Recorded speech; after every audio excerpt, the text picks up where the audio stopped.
signal mirrors or signals on the mirror with the Eastern Shores retro ones. So I'm replacing this one. There's also one on the back here that we're replacing, and the most challenging part of this is getting the actual mirror, the lens, off of the mirror.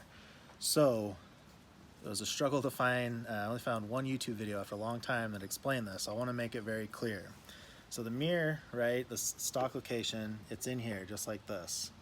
But what I want to show you guys is how to take this off. So on the back, you're going to see this actually has 4 different, I guess you can call these clips. But on the actual bracket of the mirror, this is the motor that moves it around. There's only, there are 4 areas where it connects.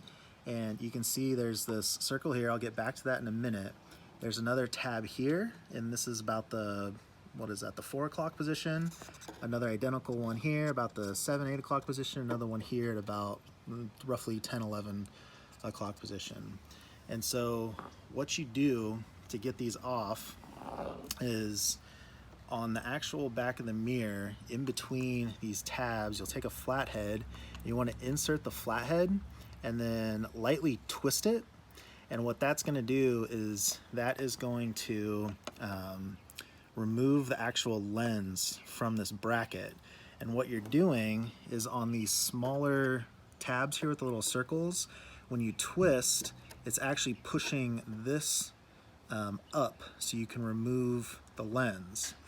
So where you want to make sure that you're paying attention is the easiest bracket to get to is over here in about the 2 o'clock position, but you'll notice this one does not, it has this empty hole here, whereas the other ones all have this little nub, I guess you could call it. So that doesn't do you any good in this the particular location, but so this is the easiest one to get to. So if you're looking into your mirror from this view, which is the easiest to get behind, you're gonna want to try to do that here.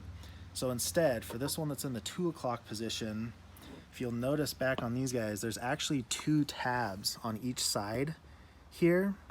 And the way that we did that, it was easier with 2 people. You could probably do it with 1 person, but it's easier with 2, is we actually had to get in here and with the flathead still and kind of pry this tab and that tab off. So once you've done that, then you can get into the 3 other ones with just inserting the flathead and just rotating it to get that off. Once you've done that, there are other videos on this, but there are 4 T20 Torx bits. Remove those. Everything else I think is pretty self-explanatory, but the actual mirror lens is a little bit of a challenge and something you don't want to break, so that's how you remove it. One thing I also want to mention is that I definitely recommend starting with the tab that is in the 10 o'clock position.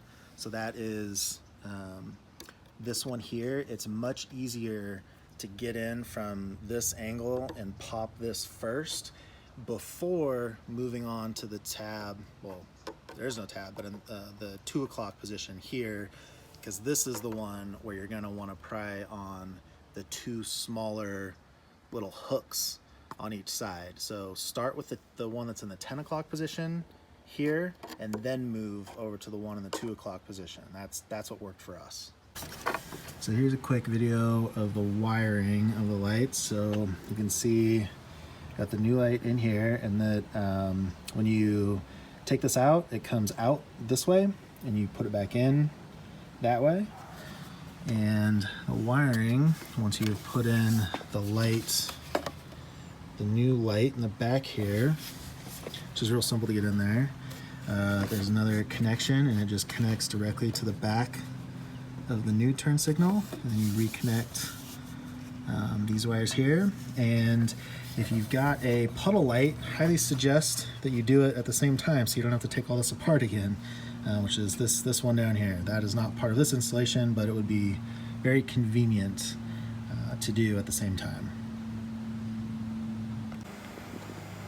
So here's what the Eastern Shore Retro sequential lights look like. You can see on the, have the passenger side done over here versus the driver's side, which is just a reflector.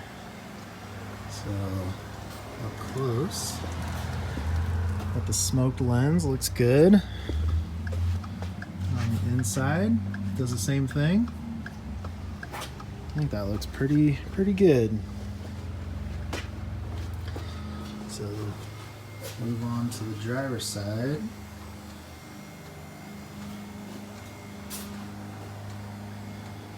Which, as you can see, doesn't even have a light in it. So that's stock. That's Eastern Shore Retro. So there are a few differences on the driver's side. They're not that big a deal, but there's some additional wires you have to detach.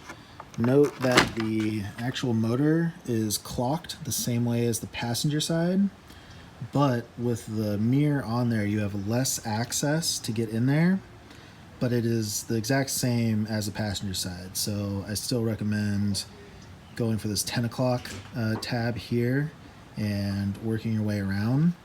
And then one other issue that we ran into is the actual light. So note where the cables come out here, and this is 2-prong, which is going to go into here. The problem is that there's not a great way to route the wire through those 2 prongs. So we went ahead and just drilled. This is a 1/4-inch hole. It fits perfect. We just kind of eyeballed where to drill it, but you can see it fits perfect. So that'll be a much cleaner way to route the wires on the back of this, because this goes in that way and it'll sit in here. So we're gonna fill it with some silicone or rubber cement or something, but that's how we're doing the wiring on the, again, this is just the driver's side. The passenger side was a plug and play. So both sides are installed. This is what they look like.